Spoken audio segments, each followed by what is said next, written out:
जनतेचे प्रश्न आणि जनतेचे हक्क आता थेट तुमच्या मोबाईलवर. आता एक स्वराज्यची डिजिटल वृत्तवाहिनी Swaraj live news channel. Raigad जिल्ह्याच्या राजकारणात डोंबाऱ्याचा खेळ, राष्ट्रवादी प्रवक्ते धनंजय देशमुख. रायगड जिल्ह्याच्या राजकारणामध्ये खासदार सुनील तटकरे मागील 40 वर्षांपासून म्हणजेच तब्बल 1992 सालापासून रायगडची जनता त्यांना वारंवार आपला लोकप्रतिनिधी म्हणून निवडून देत आहे.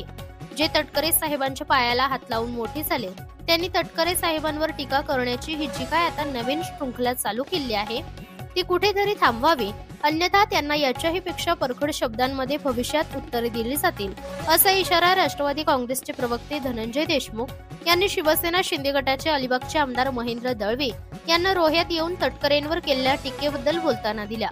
रायगड जिल्ह्याच्या राजकारणात मागील काही दिवसांपासून चालू असलेल्या राजकारणावर बोलताना प्रवक्ते धनंजय देशमुख म्हणाले की हा डोंबाऱ्याचा खेळ, डोंबार या सकट जे तिथे जाऊन करतायत त्यांनी तो थांबवावा आणि या सगळ्या परिस्थितीमध्ये एकच सांगतो, अलिबागच्या आमदारांना माझी सूचना राहील, आम्हाला तुमच्या कौटुंबिक गोष्टीवर बोलायचं नाही, आम्हाला तुमच्यावर झालेल्या 498च्या खटल्याबद्दल बोलायचं नाही, जो तुमच्या पत्नीने आपल्यावर दाखल केला होता, डोमेस्टिक व्हायलन्स म्हणजेच घरगुती हिंसाचार, त्याच्यावर आम्हाला आज बोलायचं नाही, किंवा MSEBचे खांब चोरले म्हणून तुमच्यावर गुन्हा दाखल केला, याच्यावर सुद्धा आम्हाला आज बोलायचं नाही.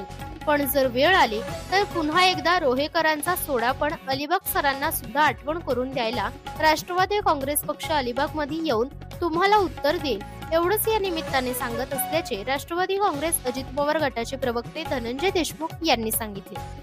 मध्ये ते अशा पद्धतीने कार्यरत असल्यामुळे गेले 40 वर्ष 92 सालापासून रायगडची जनता त्यांना वारंवार आपला लोकप्रतिनिधी म्हणून निवडून देत आहे. जे तटकरे साहेबांच्या पायाला हात लावून मोठे झाले, त्यांनी तटकरे साहेबांवर टीका करण्याची ही जी काय आता नवीन शृंखला चालू केलेली आहे ती कुठेतरी थांबवावी, अन्यथा त्यांना ह्याच्याही पेक्षा परखड शब्दामध्ये भविष्यात उत्तरं दिली जातील. हा डोंबाऱ्याचा खेळ, डोंबाऱ्या सकट जे तिथं जाऊन करतायत त्यांनी तो थांबवावा. आणि या सगळ्या परिस्थितीमध्ये एकच सांगतो, अलिबागच्या आमदारांना माझी सूचना राहील,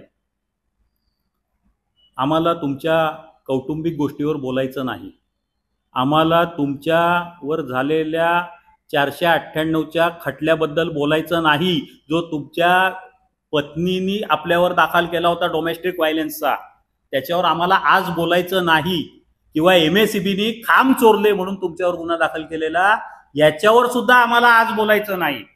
पण जर वेळ आली तर पुन्हा एकदा रोहेकरांचा सोडा पण अलिबागकरांना सुद्धा आठवण करून द्यायला राष्ट्रवादी काँग्रेस पक्ष अलिबागमध्ये येऊन तुम्हाला उत्तर देईल, एवढंच या निमित्ताने सांगतो. आपल्या सर्वांचे आपण इथं उपस्थित राहिलात म्हणून जाहीर आभार. धन्यवाद. आपण पाहताय महाराष्ट्रातील वेगवान न्यूज चॅनल स्वराज्य लाईव्ह.